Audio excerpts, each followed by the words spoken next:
guy who built this for you, does he do work on electric tractors? The man who built this was a school teacher who taught electricity in a vocational high school. It was just an experiment for him. And when I bought it, I said, "Why are you selling it? It looks like it works well." He says, "Well, it was an experiment for me. Now I want to build a faster vehicle and enter road races." So as soon as I gave him my $8,000, he went back to his garage and was building a tiny little vehicle which probably get up to 60 miles an hour in 50 seconds and probably need to be recharged in 5 miles. Well, it's nice to have a non-polluting vehicle. He asked, why did I get the truck? It's nice to have a non-polluting vehicle, but it really was because I needed a pickup truck and I needed one that could go very, very slowly. Very, very slowly. When I put this in low gear, turn the hubcaps of my front 2 wheels, I can inch up literally at less than a quarter mile of an hour. I mean, just a few feet a second at most. And I can go past the rocks and the stumps without hitting anything. As I say, if I'd had a regular pickup, I would have burned out the clutch many times. Insurance is easy, and I have it inspected every few years.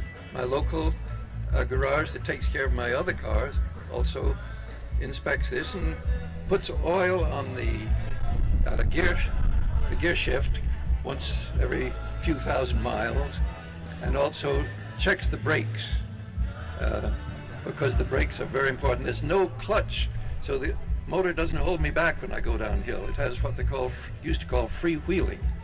So every time I go down my long steep hill, the brakes are the only thing that hold me from crashing down. Oh, I don't go very far. 50. I may go 50 or 100 miles a week. That's at most. I go downtown, get the mail, park it at the station to take a train to New York. Now, I asked the man who made the car, why didn't you put in what they call regenerative braking?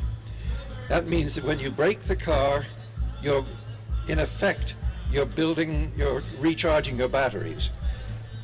Big vehicles do this. The Moscow trolley buses way back in the 40s and 50s had regenerative braking so that they saved electric current. But he said on a small vehicle like this, it wasn't really worth it, and he didn't bother putting it in. But you know, technology may save us if it doesn't wipe us out first. I think we've got a 50-50 chance. I really mean it. That means that any one of us might be the grain of sand to tip the scales in the right direction. And if there's a world here in 100 years, it's going to be saved, as I say, by millions and tens of millions, maybe 6 billion little efforts, little miracles. I believe in miracles. The story I tell every time I sing about in 1960, a man living in the city of Niagara took a 7-year-old boy and his older sister, 17, out for a spin in his little motorboat. Something went wrong in the motor. He was trying to fix it, and he straightened up to find out they were going to go over the falls. The Coast Guard is supposed to keep boats from coming too near the falls, but somebody wasn't doing his job or her job. And the man said to the girl, "Swim for it, you just might make it." And she jumped and started swimming for Goat Island, that island between the American Falls and the Canadian Falls. You can bet she was praying, "God, please save me," but she didn't stop swimming, right? And any of you who go to church, I hope if you pray, you also don't stop swimming. Anyway, the boat did go over the fall, but the man had strapped 2 life jackets on the 7-year-old boy, and he bobbed to the surface and was picked up by the Maid of the Mist.